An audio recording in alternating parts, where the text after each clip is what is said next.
નમસ્તે વિદ્યાર્થી મિત્રો, પ્રકરણ 3 ની જે આપણે સિરીઝ ચાલુ કરી છે, આ સિરીઝની અંદર આપણે આજનો જે લેક્ચર છે આખો થિયરી બેઝિક થી આપણે લેક્ચર ભણવાના છે. પણ ત્રીજું જે ચેપ્ટર છે એનું થોડુંક એવું પહેલા અત્યાર સુધી કેટલી બાબતો શીખાય એનું થોડુંક એવું પુનરાવર્તન આપણે કરી લઈએ. તો ત્રીજું જે આપણું આ ચેપ્ટર છે, આ ત્રીજા ચેપ્ટરની અંદર કુલ 5 ગુણનું આ ચેપ્ટર, 4 માર્ક્સ વાળા દાખલા અને એક ટૂંકો પ્રશ્ન. તો કેટલી વિગતો આપણે આની અંદર શીખી ગયા એ આપણે જોઈ લઈએ. પુનરાવર્તનની અંદર પહેલા તો આપણે પાઘડીનો અર્થ શીખાતા, પછી પુનર્ગઠન એટલે શું, પાઘડીનો આધાર કોના પર રહેલો છે, આવી બધી થોડીક એવી બેઝિક થિયરી, એના પરિબળો જોયા હતા. એ થિયરીથી આપણે આ પ્રકરણની શરૂઆત કરી હતી. ત્યાર પછી આપણે જે 4 માર્ક્સ વાળા દાખલા છે એની ટોટલી 4 રીત આપણે શીખી ગયા હતા. એક તો સરેરાશ નફાની પદ્ધતિ, ભારિત સરેરાશ નફાની પદ્ધતિ, અધિક નફાની પદ્ધતિ એટલે કે 6 સ્ટેપ વાળા દાખલા અહીંથી શરૂ થશે. કોઈ 5 સ્ટેપ વાળો આવશે, કોઈ 6 સ્ટેપ વાળો. તો અહીંથી આપણે 6 સ્ટેપ વાળો દાખલો, અધિક નફાની પદ્ધતિ, નફાના મૂડીકરણની પદ્ધતિ એ પણ શીખી ગયા. એટલે કે એમાં આપણે પાછી બે શીખાતા. કઈ? તો કે ભારિત સરેરાશ નફાની મૂડીકૃત કરો અને અધિક નફાને મૂડીકૃત કરો. તો ખાસ કરીને આ જે બે છેલ્લી બે પદ્ધતિ છે તમારા માટે કેવી છે? તો કે આઈએમપી. તો આ બે ને પદ્ધતિ છે 4 માર્ક્સ વાળા દાખલાની અંદર મોસ્ટ ઇમ્પોર્ટન્ટ છે. જો આ બે ના પૂછાય તો તમને ભારિત સરેરાશની પૂછાય, બાકી સરેરાશ નફાની કોઈ દિવસ પૂછાશે નહીં. તો આ ત્રણેય રીત બહુ વ્યવસ્થિત ભણી ગયા આપણે, અને દરેક વિદ્યાર્થીના સૂત્રો પણ પાકા કર્યા છે. હવે આપણે આજથી જેટલી એટલા થિયરી આપણે જોવાની છે, પણ કેવી તમને ખ્યાલ જ છે આપણે પ્રથમ ચેપ્ટરની પણ થિયરી જોઈ હતી કે ડાયરેક્ટલી એમાંથી પ્રશ્ન પૂછાય. કેવી થિયરી? To the point. આપણે પાઠ્યપુસ્તક આધારિત થિયરી ભણતા નથી, પણ એમાંથી જ, એટલે કે જે પરીક્ષામાં પૂછાવા લાયક છે એવા દરેકે દરેક પોઈન્ટનો આપણે અભ્યાસ કરીએ છીએ. તો એમાંનો પહેલો આજનો ટોપિક છે થિયરીનો, પાઘડી. અહીંથી જે અહીંયા સુધીનું છે આપણું, આપણે એમ કહીએ કે પુનરાવર્તન કર્યું આપણે. હવે પછીનું અહીંથી અને અહીંયા સુધીનું તમારે બુકની અંદર લખવાનું છે. પહેલું જ ટોપિક છે આપણું કે પાઘડી. તો કે પાઘડી નો તમને કેવા કેવા પ્રશ્ન પૂછાઈ શકે એના મેં અહીંયા ટુ ધ પોઈન્ટ લખ્યા છે. આની બહારનો તમને પ્રશ્ન પૂછાય નહીં, પણ કયો પૂછાય એ નક્કી નથી. આની બહારનો ન પૂછાય એ નક્કી છે. યાદ રાખજો શું સેન્ટેન્સ કહું છું. કયો પૂછાય એ નક્કી નથી, પણ આની બહારનો ન પૂછાય એ નક્કી છે. એટલે દરેક વિદ્યાર્થીઓ એટલી થિયરી પાકી ફરજિયાત કરવાની. એમાં પહેલું છે કે પાઘડી એ ધંધાની બજારમાં પ્રતિષ્ઠાનું મૂલ્ય દર્શાવતી અદ્રશ્ય મિલકત છે. તમને કદાચ પ્રશ્ન પૂછાય કે પાઘડી એટલે શું? આપણે ચેપ્ટરની શરૂઆતમાં પાઘડીના અર્થમાં ભણી ગયા હતા, ફરી વખત લીધો છે પોઈન્ટ કે પાઘડી એટલે શું? તો કે બજારમાં પ્રતિષ્ઠાનું મૂલ્ય. પાઘડી એટલે આપણને ખબર છે માથે બાંધવાની પાઘડીની વાત થતી નથી, પણ ધંધાની અંદર શાખ કેવી છે, પ્રતિષ્ઠા કેવી છે બજારમાં, એ દર્શાવતું જો કોઈ મૂલ્ય હોય તો એ શું છે? પાઘડી. બીજો પ્રશ્ન તમને પૂછાઈ શકે કે પાઘડીનો આધાર કોના પર રહેલો છે? તો આપણે કહી શકીએ કે પાઘડીનો આધાર ધંધાના નફા પર રહેલો છે. આવો બી પ્રશ્ન પૂછાય. અથવા તો તમને એવો પ્રશ્ન પૂછાય કે પાઘડીનું મૂલ્યાંકન શા માટે કરવું જરૂરી છે? તો યાદ રાખજો વિદ્યાર્થી મિત્રો, આ મોસ્ટ આઈએમપી પ્રશ્ન છે કે પાઘડીનું મૂલ્યાંકન શા માટે કરવું જરૂરી છે? તો કે ધંધામાં સંજોગો પ્રમાણે ભાગીદારી પેઢીનું પુનર્ગઠન થાય એટલે મિલકતો અને દેવાનું પણ પુનઃ મૂલ્યાંકન કરવામાં આવે. તેથી મિલકતો અને દેવાની સાથે પાઘડીનું મૂલ્યાંકન પણ, એટલે કે પુનઃ મૂલ્યાંકન પણ કરવામાં આવે છે. એટલે ટૂંકમાં કહેવાનો અર્થ એવો છે કે ધંધામાં કોઈ એવા સંજોગો ક્રિએટ થાય જે સંજોગો વસાય. યાદ રાખજો, ધંધામાં કોઈ એવા સંજોગો બને જે સંજોગોથી ધંધાની અંદર હલનચલન ફેરફાર થાય. એક્ઝામ્પલ તરીકે કોઈ ભાગીદાર આવે, કોઈ ભાગીદાર જાય, નફા નુકસાનના પ્રમાણમાં ફેરફાર થાય. આવા ફેરફારો ધંધાની અંદર થાય, મિલકતો લેવાની થાય, મિલકતો વેચવાની થાય, આવા ફેરફારો થાય છે. એટલે મિલકતો અને દેવાનું ફરી વખત મૂલ્યાંકન આંકવાનું. ફરી વખત મૂલ્ય આંકશે એટલે સાથે કોનું મૂલ્ય આંકવું પડશે? પાઘડીનું. કંઈક એવો એ પ્રશ્નનો જવાબ બનશે. પછી પ્રશ્ન પૂછાય કે પાઘડી છે એ ક્યાં દર્શાવવામાં આવે છે? યાદ રાખજો પ્રશ્ન શું છે? તો કે પાઘડી ક્યાં દર્શાવવામાં આવે છે? તો આપણે કહી શકીએ પાઘડી પાકા સરવૈયામાં મિલકત લેણા બાજુ. યાદ રાખજો પાઘડી ક્યાં દર્શાવવામાં આવે? તો કે પાઘડી પાકા સરવૈયામાં મિલકત લેણા બાજુ બિનચાલુ મિલકતોના મથાળા હેઠળ ક્યાં પાકું સરવૈયું, આપણે ખબર છે પાઘડી 11મા ધોરણમાં આપણે પાકું સરવૈયું જે બનાવતા ઓલા વાર્ષિક હિસાબોમાં એનો પ્રશ્ન છે કે ક્યાં લખવામાં આવે તો કે મિલકત લેણા બાજુ. આપણે ખબર પાકા સરવૈયાની બે સાઈડ છે, મૂડી દેવા અને મિલકત લેણા. તો ક્યાં દર્શાવવાની મિલકત લેણા બાજુ? ક્યાં? તો કે બિનચાલુ. ચાલુ અને બિનચાલુ બે મિલકતના પ્રકાર છે. તો બિનચાલુ મિલકતના મથાળા હેઠળ અદ્રશ્ય મિલકત તરીકે દર્શાવવામાં આવે છે. તમને ખબર છે અદ્રશ્ય મિલકત કેટલી છે? 4. પાઘડી પેટર્ન કોપીરાઇટ ટ્રેડમાર્ક. તો આપણો પ્રથમ જે થિયરીનો ટોપિક હતો ટુ ધ પોઈન્ટ એ તમને અહીંયા સમજાઈ ગયો હશે. ટોટલી 4 પોઈન્ટ છે. આમાંથી કોઈ બી પ્રશ્ન પૂછાઈ શકે. પાઘડી એટલે શું? પાઘડીનો આધાર કોના પર રહેલો છે? પાઘડીનું પુનઃ મૂલ્યાંકન એટલે શું અથવા તો શા માટે કરવામાં આવે? બંનેનો જવાબ એક. અને પાઘડી ક્યાં દર્શાવવામાં આવે છે? હવે તમને કદાચ ટૂંકો પ્રશ્ન પૂછાઈ શકે કે પાઘડીના મૂલ્યાંકનની જરૂરિયાત શું છે અથવા તો એના કારણો કોઈ પણ બે જણાવો. આવો તમને પ્રશ્ન પૂછાઈ શકે. તો સિમ્પલી એના કારણ છે કે મૂલ્યાંકન શા માટે કરવું પડે? તો કે પુનર્ગઠન થાય. પુનર્ગઠન એટલે શું એ આપણને ખબર હોવી જોઈએ. તો કે ભાગીદારી પેઢીમાં નફા કે નુકસાનના પ્રમાણમાં ફેરફાર થાય. ચાલો, ફેરફાર થયો એટલે શું કરવું પડે? પુનર્ગઠન. પુનર્ગઠન થાય એટલે પાઘડીનું મૂલ્યાંકન થશે. તો અહીં તમને પ્રશ્ન પૂછાય કે મૂલ્યાંકનની જરૂરિયાત શા માટે? તો અહીંયા મેં કારણો લખ્યા છે ચારમાંથી કોઈ પણ બે તમારે લખવાના રહેશે. બીજું કારણ છે નવા ભાગીદારને પ્રવેશ. હવે આપણને ખબર છે કે A અને B ની પેઢી ચાલતી હોય. હવે આમાં ત્રીજા નવા ભાગીદારને આપણે આની પેઢીમાં એડ કરવો હોય તો શું થયો? પ્રવેશ આપ્યો. પ્રવેશ આપ્યો એટલે ફેરફાર થયો. ફેરફાર થાય એટલે પાઘડીનું મૂલ્યાંકન જરૂરી બનશે. અથવા તો કોઈ ભાગીદારની નિવૃત્તિ થાય. એક્ઝામ્પલ તરીકે A, B અને C ત્રણ ભાગીદાર હોય. B નામના ભાગીદારને આપણે નિવૃત્ત કરવો છે અથવા તો એ મૃત્યુ પામી ગયો તો હવે પેઢી વધી કોની? A અને C ની. તો ફરી વખત મૂલ્યાંકન કરવું પડશે.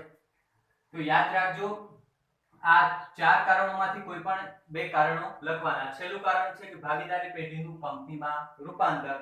કે કોઈ પેઢી ચાલતી હોય, સારો એવો ધંધો વિકસાવવા માટે હવે એક એનું રૂપાંતર ધારણ કરી લેશે કંપની. તો કંપનીમાં ભાગીદારો હોતા નથી. તો તમને પ્રશ્ન પૂછાય કે પાઘડીના મૂલ્યાંકનની જરૂરિયાત શા માટે? તો તમે દર્શાવી શકો છો નફા નુકસાનના પ્રમાણમાં ફેરફાર, નવા ભાગીદારને પ્રવેશ, કોઈ ભાગીદારની નિવૃત્તિ અથવા તો ભાગીદારી પેઢીનું કંપનીમાં રૂપાંતર. હવે આપણે આ જે ચાર રીત જોઈ, આ ચાર રીત ની માંથી પણ કોઈ તમને પ્રશ્ન પૂછાય, કેવી રીતના પ્રશ્ન પૂછાય એની આપણે ચર્ચા કરીએ. તો પહેલું છે કે સરેરાશ નફાની પદ્ધતિ. તમને એવો પ્રશ્ન પૂછાય કે સરેરાશ નફો એટલે શું અથવા તો સરેરાશ નફાની પદ્ધતિ એટલે શું? યાદ રાખજો પ્રશ્ન કેમ પૂછાય? સરેરાશ નફો એટલે શું? આવો બી પ્રશ્ન પૂછાઈ શકે. તો અહીંયા તમે એનો જવાબ લખી શકો છો કે સરેરાશ નફો એટલે ધંધાના પાછલા, સરેરાશ નફો એટલે ધંધાના પાછલા અમુક વર્ષોના નફાની સરેરાશ. આવો કંઈક એનો જવાબ બનશે. પણ હવે આને ડિવાઇડ સમજવું હોય, સરેરાશ નફો આપણે કેવી રીતના? તો કે પાછલા અમુક 1 થી 4 5 વર્ષ આપ્યા હોય, સરવાળો કરી લેતા કે 5 વર્ષનો એટલો સરવાળો થયો એને એટલા વડે ભાંગી કાઢવાના 5 વર્ષે. તો એ જે આપણે સરેરાશ ગોતી લીધી એને શું કહેવાય? સરેરાશ નફાની પદ્ધતિ. અને બીજો એક પ્રશ્ન, તો અમને એવો પ્રશ્ન પૂછાય કે કઈ પદ્ધતિ સરળ છે અને પ્રચલિત છે? તો કે કઈ સરેરાશ નફાની પદ્ધતિ સરળ અને પ્રચલિત છે? હજી પણ આમાંથી કેવા પ્રશ્ન પૂછાય જે મેં લખ્યા નથી પણ તમને સમજાવી દઉં કે તમને પ્રશ્ન પૂછાય કે સરેરાશ નફાની પદ્ધતિ અથવા તો સરેરાશ નફાનું સૂત્ર જણાવો, જે આપણે જોઈ ગયા. અથવા તો એવો પ્રશ્ન પૂછાય કે સરેરાશ નફાની પદ્ધતિમાં પાઘડીનું સૂત્ર જણાવો, એ પણ આપણે જોઈ ગયા. તો આવા બી બીજા બે પ્રશ્ન તમને પૂછાઈ શકે. દરેક પદ્ધતિના ઓછામાં ઓછા 4 પ્રશ્નો. આના 4 પ્રશ્નો થયા. સરેરાશ નફો એટલે શું એ આવી ગયું. તો કે ધંધાના પાછલા અમુક વર્ષની સરેરાશ. કઈ પદ્ધતિ સરળ અને પ્રચલિત? તો કે સરેરાશ. ત્રીજો પ્રશ્ન કે સરેરાશ નફાનું સૂત્ર. ચોથો પ્રશ્ન આપણે જોયું તો સરેરાશ નફાની પદ્ધતિમાં પાઘડીનું સૂત્ર. હવે પછીની બીજી પદ્ધતિ આપણે કઈ આવે? ભારિત સરેરાશ નફાની પદ્ધતિ. તમને પ્રશ્ન પૂછાય ભારિત સરેરાશ નફો એટલે શું? તો કે ભારિત સરેરાશ નફો એટલે જુદા જુદા વર્ષના નફાને ભાર આપીને જે કઈ નફો સરેરાશ નફો મેળવવામાં આવે એને શું કહેવાય? ભારિત સરેરાશ નફો. યાદ રાખજો વ્યાખ્યા અધૂરી છે. ભારિત સરેરાશ નફો એટલે જુદા જુદા વર્ષના નફાને ભાર આપી અને જુદા જુદા નફાના ભાર આપી અને જે સરેરાશ નફો, યાદ રાખજો આ વ્યાખ્યા આખી લખવાની છે, જે સરેરાશ નફો મળે તેને ભારિત સરેરાશ નફો કહેવાય. યાદ રાખજો ભારિત સરેરાશ નફો એટલે શું, તો તમારે આખી વ્યાખ્યા લખવી પડે કે ભારિત સરેરાશ નફો એટલે જુદા જુદા વર્ષના નફાને ભાર આપી અને જે સરેરાશ નફો મળે તેને શું કહેવાય, ભારિત સરેરાશ નફો. આપણે હતા ને કે પહેલું વર્ષ આમ 1 2 3 એક્ઝામ્પલ તરીકે આપણે વર્ષ લખી લઈએ 2011 12 13 14 15 16 આવી રીતના આપણે વર્ષ લખી નાખતા હતા 15 સુધી રાખી. તો આપણે અહીંયા શું કરતા હતા, જુદા જુદા વર્ષને શું આપી દેતા ભાર, તો પહેલા વર્ષને પહેલો, બીજા વર્ષને બીજો, ત્રીજાને ત્રીજો, ચોથાને ચોથો, પાંચમાને પાંચમો. તો આવી રીતના ભાર આપણે આપી દેતા. તો આને ભારિત સરેરાશ નફો કહેવાય. હવે પછીના બંને સેન્ટેન્સ યાદ રાખજો. વિકલ્પ માટે એમસીક્યુ માટે તમને પ્રશ્ન પૂછાઈ શકે છે, પૂછાતો નથી પણ સ્કૂલની એક્ઝામની અંદર તમને પ્રશ્ન પૂછાય કે ભારિત સરેરાશ નફાની પદ્ધતિમાં નજીકના વર્ષને કેવું મહત્વ આપવામાં આવે છે અથવા તો દૂરના વર્ષને કેવું મહત્વ આપવામાં આવે છે. તો આપણે યાદ રાખી કે નજીકના વર્ષના નફાને વધુ મહત્વ આપવાનું, દૂરના વર્ષના નફાને ઓછું મહત્વ આપવાનું. મહત્વ કયું, તો કે આ આપણે ભાર આપીએ ને એને મહત્વ કહેવાય. હવે જો અત્યારે આપણે એમ જોઈએ કે 2016 નું વર્ષ ચાલે છે ને આપણે 11 થી 15 ના વર્ષની પાઘડી ગોતીએ છીએ. તો આમાં સૌથી નજીકનું વર્ષ કયું થયું, એટલે કે 2016 ની નજીકનું, તો કે 2015. તો એને આપણે મહત્વ કેવું આપ્યું, વધુ. જો 5 મહત્વ આપ્યું. દૂરનું વર્ષ, તો કે 2011 છે એ 15 કરતા ક્યાંય દૂરનું વર્ષ કહેવાય. તો દૂરનું વર્ષને મહત્વ કેવું આપ્યું, 1. એટલે કે કેવું આપ્યું, ઓછું. એટલે કે અહીંયા તમે ભાર આપો છો. તો એક્ઝામ્પલ તરીકે અત્યારે 2020 નું વર્ષ ચાલે છે, તો આપણે સ્વાભાવિક છે 2019 નું વર્ષ એ નજીકનું વર્ષ કહેવાય. તો એને કેવો ભાર આપીએ આપણે, વધુ. અને દૂરનું વર્ષ છે એને કેવો આપીએ છીએ, ઓછો. એટલે આ બે વસ્તુ આઈએમપી છે કે નજીકના વર્ષના નફાને વધુ મહત્વ અને દૂરના વર્ષના નફાને ઓછું મહત્વ આપવામાં આવે છે. પછીનો પ્રશ્ન પૂછાય કે ભારિત સરેરાશ નફાની પદ્ધતિનું વલણ શું છે, તો કે નફાનું વલણ સતત વધતું જોવા મળે છે. આપણે જોઈ ગયા હતા પદ્ધતિ ભણતા હતા ત્યારે કે નફો શું હોય, સતત ને સતત વધતું જોવા મળે છે. ત્યાર પછીની બે છેલ્લી પદ્ધતિ બાકી કે અધિક નફા. હજી તમને આમાંથી કેવો પ્રશ્ન પૂછે, જો ભારિત સરેરાશ નફામાં હજી જોઈએ આપણે 3 પ્રશ્નો જોઈએ, 4 પ્રશ્નો કે ભારિત સરેરાશ નફો એટલે શું, નજીકના વર્ષને દૂરના વર્ષને કેવું મહત્વ આપવામાં આવે, વલણ શું છે, અથવા તો તમને પ્રશ્ન પૂછાય ભારિત સરેરાશ નફાનું સૂત્ર જણાવો, જોઈ ગયા.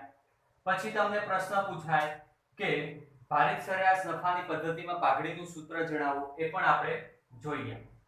હવે આપણે જોવાની છે અધિક નફો. તમને પ્રશ્ન પૂછાય કે અધિક નફો એટલે શું, તો કે અધિક નફો એટલે કે જ્યારે, વ્યાખ્યા સાંભળજો, જ્યારે ધંધો અપેક્ષિત નફા કરતા વધુ નફો કમાતો હોય તો વધારાના નફાને શું કહેવાય, અધિક નફો. તમે સિમ્પલી સમજી શકો છો અધિક નફો એટલે શું, તો કે આપણે જે ધારણા કરી, અપેક્ષા એટલે શું, ધારણા કે ભાઈ મેં આજે ધંધો ચાલુ કર્યો, આખું વર્ષ પૂરું થશે તો 1 લાખ રૂપિયા નફો થશે. હવે વર્ષ પૂરું થઈ ગયું અને 1 લાખ કરતા વધુ નફો થયો, 1 લાખ ને 50,000, તો 50,000 જે વધારાનો નફો આવ્યો એને શું કહેવાય, અધિક નફાની પદ્ધતિ. બીજા આમાંથી તમને પ્રશ્ન પૂછાઈ શકે કે અધિક નફાનું સૂત્ર જણાવો, તો બી તમે સમજાવી શકો છો, લખી શકો છો. પછી બી તમને પ્રશ્ન પૂછાય કે રોકાયેલી મૂડીનું સૂત્ર, અપેક્ષિત નફાનું સૂત્ર, આવા બી તમને પ્રશ્ન અહીંયા પૂછાઈ શકે છે. તો જેવા આપણે વગેરે સૂત્ર તો બધા સમજી ગયા છે, એટલે સૂત્રોના પ્રશ્નો તમને દરેકમાંથી પૂછાય. પછીની છેલ્લી પદ્ધતિ મૂડીકરણની પદ્ધતિ. હવે તમને પ્રશ્ન પૂછાય કે મૂડીકૃત નફો એટલે શું અથવા તો મૂડીકરણની પદ્ધતિ એટલે શું. આ રીત શીખતા હતા ત્યારે મેં કીધું હતું કે આપણે થિયરીના લેક્ચરમાં આપણે આને બીબાય થોડુંક સ્ટેપ બાય સ્ટેપ સમજવું. તો કે મૂડીકૃત નફો એટલે કે અપેક્ષિત વળતરના દરના આધારે સરેરાશ નફાની મૂડીકૃત કિંમત. કાઈ સમજાય નહીં, કાઈ ટપો પડે નહીં, કાઈ મગજમાં ઉતરે નહીં એવું સેન્ટેન્સ છે. જો મૂડીકૃત નફો એટલે શું, અહીં સુધી ખ્યાલ આવી ગયો. આ તો એક પ્રશ્ન. અપેક્ષિત વળતરના દરના આધારે. હવે અપેક્ષિત વળતરનો દર એટલે શું એ પહેલા સમજવું પડે. અપેક્ષિત વળતરનો દર એટલે શું, તો કે આપણે ધંધો ચાલુ કરી, હવે ધંધો ચાલુ કર્યો એટલે આપણે એક્ઝામ્પલ તરીકે ધંધો ચાલુ કર્યો એટલે 1 લાખ રૂપિયા રોકી. ચલો આપણે કેટલું રોકાણ કરીએ છીએ, 1 લાખ રૂપિયા. ધ્યાનથી સમજો અપેક્ષિત વળતરનો દર શું કહેવાય. હવે 1 લાખ રૂપિયા મેં રોક્યા કોઈ ધંધાની અંદર, એટલે હું એવી અપેક્ષા લગાડું છું કે 1 લાખ તો મને મળશે, પણ 10% શું મળશે? નફો. હું એવું વિચારું કે મને 10% નફો મળે, 20% નફો મળશે, 25% નફો મળશે, 30%. તો આવું જે હું ટકાવારી નક્કી કરું કે ભાઈ હું 1 લાખ રૂપિયા રોકું તો મને 20% નફો મળે, 3 લાખ રૂપિયા રોકું તો મને 30% નફો મળશે. તો આવું હું જે નક્કી કરું છું કે મને કેટલા ટકા નફો મળે, એટલા રોકાણે એટલા ટકા નફો મળે, તો એને શું કહેવાય? અપેક્ષિત વળતરનો દર.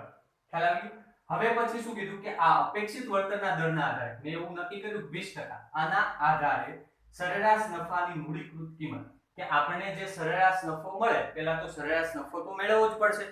તો સરેરાશ નફો જે મેળવ્યો છે એની કિંમત કેવી કરવાની? મૂડીકૃત, એટલે કે આની સાથે સરખાવવાની. કેની સાથે? તો કે મારા અપેક્ષિત વળતરના દર 20% કરો એટલે કેટલો આવે? 20000. સમજો, આના 20% કરો એટલે 20000 આવે. મને એવું નક્કી કરી લીધું મેં અપેક્ષિત વળતરના દર કે 20000 તો નફો થશે. હવે મૂડીકૃત કોની આરે કરવાનું? તો કે સરેરાશ. હવે સરેરાશ નફો મેં ગોત્યો 5 વર્ષનો, તો ઈ થયો 35000. તો સરેરાશ નફા કરતા આપણે એમ કહીએ કે અપેક્ષિત વળતરના દરને મૂડીકૃત કિંમત કરી તો 20000 મળે. સાંભળો, સરેરાશ નફો કેટલો? 35. આની સાથે સરખાવતા 15000 વધુ સરેરાશ નફો થયો. એનો મતલબ શું છે? આગળ અધિક નફા જેવું છે. ફરી વખત સમજાવું છું, ધ્યાનપૂર્વક સમજવું. મૂડીકૃત નફો એટલે શું? અપેક્ષિત વળતરનો દર સમજાય કે મેં 1 લાખ રોકાણ કર્યું, 2 લાખ, 3 લાખ, 6 લાખ, 20 લાખ, 25 લાખ, ગમે એટલું રોકાણ કર્યું. હવે આ રોકાણ કર્યું છે એના પરથી હું નક્કી કરું કે ભાઈ 6 લાખ રોકાણ કર્યું, આમાંથી 6 લાખના 25% જેટલો મને નફો થશે. ખ્યાલ આવ્યો? તો ઈ થઈ ગયો અપેક્ષિત વળતરનો દર. હવે નફો તો મેળવશું જ, આપણે 5 વર્ષ ધંધો ચલાવ્યો તો આપણે નફો મેળવી લીધો. હવે ઈ નફો, સરેરાશ નફો જે મેળવ્યો, તો તમને આવડે છે ને કે આપેલ વર્ષનો કુલ નફો છેદમાં વર્ષની સંખ્યા, એમ સરેરાશ નફો મેળવ્યો. તો આપણો જે અપેક્ષિત વળતરના દર કરતા સરેરાશ નફો વધુ જોવા મળે છે, એની સાથે સરખાવો કિંમત, એને શું કહેવાય? મૂડીકૃત. હજી આ શબ્દને થોડોક ડિટેલથી સમજાવું. મૂડીકૃત એટલે શું? તો કે સરખાવવું. કોની સાથે? તો કે અપેક્ષિત નફો એટલે કે અપેક્ષિત વળતરનો દર છે, એના આધારે કેટલો નફો થાય એની સાથે સરેરાશ નફાને સરખાવતા જે કિંમત મળે, જે મૂડીકૃત કિંમત મળે, એને શું કહેવાય? મૂડીકરણની પદ્ધતિ અથવા તો મૂડીકૃત નફો. રિવાઇઝ કરી અને તમે ફરી વખત સમજી શકો છો. છેલ્લો પ્રશ્ન તમને પૂછાય કે મૂડીકૃત જે મૂડીકરણની પદ્ધતિ છે એમાં મૂડીકૃત નફાને ધંધામાં કોની સાથે સરખાવવામાં આવતા પાઘડીની કિંમત મળે? એવો પ્રશ્ન. ફરી વખત રિપીટ કરું છું.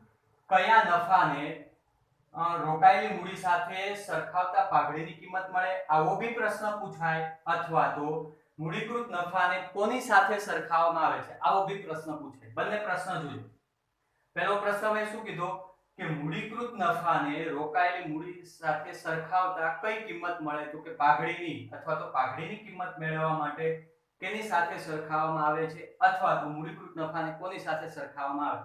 તો આ સેન્ટેન્સ પાકું કરો એટલે લગભગ આવું આખું ચેપ્ટર ની અંદર ક્યાંય આખા એકાઉન્ટમાં ક્યાંય આવતું નથી. એટલે આ એક સેન્ટેન્સ યાદ રાખી લો એટલે આવા તમામ પ્રશ્નો સરખાવવા વાળો શબ્દ જોવા મળે એટલે આ સેન્ટેન્સ લખી નાખવાનું, બીજું કંઈ નહીં. તો અહીં કીધું છે કે મૂડીકૃત નફાને ધંધામાં રોકાયેલી મૂડી સાથે સરખાવવામાં આવે છે. તમને પ્રશ્ન પૂછાય કે મૂડીકૃત નફાને કોની સાથે સરખાવવામાં આવે છે? તો રોકાયેલી મૂડી. અથવા તો તમને પ્રશ્ન પૂછાય કે મૂડીકૃત નફાને ધંધામાં રોકાયેલી મૂડી સાથે સરખાવતા શું મળે છે? તો તમે જવાબ લખી શકો છો પાઘડી. હજી આમાં તમને પ્રશ્ન પૂછાય કે મૂડીકૃત નફાનું સૂત્ર જણાવો. મૂડીકરણની પદ્ધતિમાં ભારિત સરેરાશ નફાને મૂડીકૃત કરવાનું હોય તો પાઘડીનું સૂત્ર, અધિક નફાને મૂડીકૃત કરવાનું હોય તો પાઘડીનું સૂત્ર. દરેક જગ્યાએ અલગ અલગ સ્ટેપ છે, પણ એક મિત્રો યાદ રાખજો વિદ્યાર્થી મિત્રો કે આ મૂડીકરણની પદ્ધતિ જે છે એનો સ્પષ્ટ ઉલ્લેખ મેં આજે તમને અહીંયા સમજાવ્યો છે. આ ચેપ્ટરમાં મેં શરૂઆતના વિડિયોમાં કીધું એમ, લેક્ચરમાં કીધું એમ કે થિયરી નક્કી છે કે આમાંથી પૂછાશે, પણ કઈ પૂછાશે નક્કી છે નહીં. તો આજનો આપણો જે લેક્ચર હતો એ 1 માર્ક્સ માટે હતો. તો આ 1 માર્ક્સની થિયરી આની બહારની હશે નહીં, પણ કઈ પૂછાય નક્કી નથી. આમાંથી પૂછાય નક્કી છે તો દરેક વિદ્યાર્થી પાકી બુકની અંદર આ થિયરી લખી લેવાની છે. ત્યાં સુધી જય હિન્દ, જય ભારત.